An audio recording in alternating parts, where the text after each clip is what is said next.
முப்பூரம் கேட்டை சீபில் விசாகம் சுவாசி ஆயுள்யம்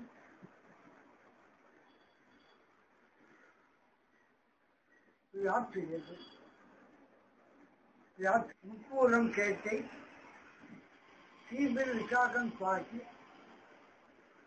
ஆயுள்யம் சித்திரை மகம் ஈராறும் மாதனம் கொண்டால் தாரார் வழிநடை பட்டார் மீளார் பாய்தனி படுத்தார் சேரார் பாம்பின் வாய் பேரிதான்னு சொல்றார்.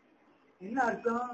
ஆஸ்பத்திரிக்கு இந்த நட்சத்திரத்துல போய் ஆஸ்பத்திரி அட்மிட் பண்ணா நோய் வாய்ப்பட்டோன்னே திரும்ப அழிக்கிறது ரொம்ப கஷ்டம். அது பல இது உண்டு. அதே மாதிரி அஷ்டமி நவமி என்ற 2 இது இருக்கு. அஷ்டமி நவமியில கூட ஆஸ்பத்திரி சேர்த்தாலும் சரியான நாள் கிடையாது.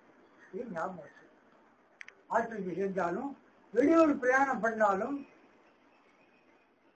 இந்த நட்சத்திரம் கொண்ட இடத்துல வெளிப்படினாலும் ஒரு 10,000 ரூபாய் கடன் கொடுத்தாலும் இல்லை நீ கடன் வாங்கினாலும் ஒரு நாளே திருப்பி கொடுக்க முடியாது, திருப்பி வாங்க முடியாது. இதெல்லாம் பல சண்டை வரும். இதுதான் விஷயம்.